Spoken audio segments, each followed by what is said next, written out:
Good morning. It is Thursday, February 4th, 2022. I'm back here for Daily Shakeup number 472.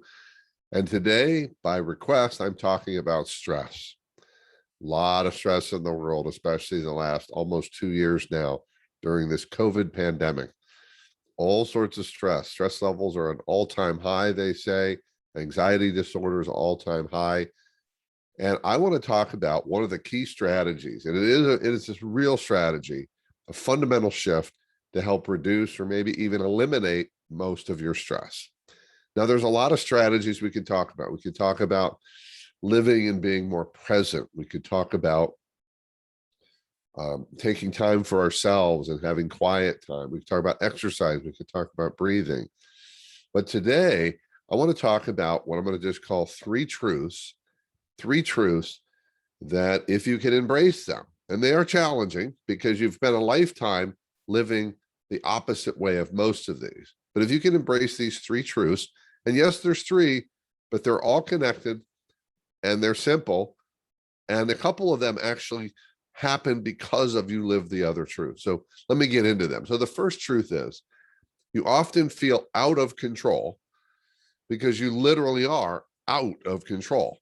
You are lacking control. You don't have enough control because here's the truth. And this is the big one. This is the rock of the Gibraltar of eliminating stress.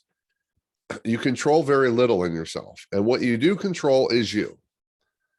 You control your perspectives. You control your choices, certainly control your actions, not always your reactions, and often you have some level of control on your emotions. But let's stick with you control your perspectives, your choices, and your actions. You do not control anything that happens around you. Nothing. You might be able to influence it, but that's not the same as actually controlling it and dictating the outcome. So let's start with that truth. You do not control anything in your life outside of yourself. I know that's a harsh reality, but I will tell you, I had embraced that foundation before COVID. And as a result, I was able to emotionally navigate COVID different than a lot of people because I knew I didn't control things. I instead focused on what I did control, my perspectives, how I saw things, how I experienced things, and the choices I made and the actions I took.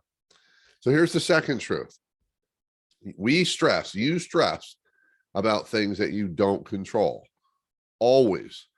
When I say that in front of groups or at workshops, people will give me this look like, well, that's not always true. And then I'll say, well, give me an example where you're feeling stress. It's not about something you don't control. Now, they might start saying, well, here's some things I do control. But the thing is, we haven't taken action about the things we do control because you want to believe that you control a lot of things. But when you're feeling stressed, I can promise you that you are focused on things you don't control.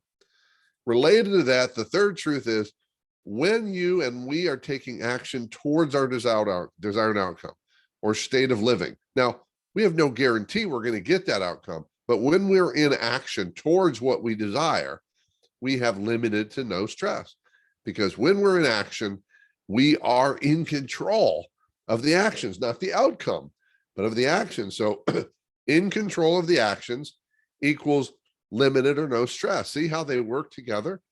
The more sense of control I think I have, the more stress I will have. Unless these things I control are things I actually do control, which are my perspectives, my choices, and my actions. I talked about him recently. Viktor Frankl, the author of Man's Search for Meaning, a psychiatrist, a Holocaust survivor, said it best. He said in his book, everything can be taken from a man but one thing, the last of the human freedoms, to choose one's attitude in any given set of circumstances, to choose one's own way. Now, this is someone who survived Holocaust, the camps, lost most of his family during that time. And yet he found a way to not experience the stress and to rely on that one key choice that he had, which was his attitude. I can assure you that if you're willing to surrender your false belief that you control things around you, and it is a false belief, your stress will diminish or even be eliminated, except for that moment it takes you to remember that you don't control anything except yourself. Remember, you control your perspectives, your choices, and your actions.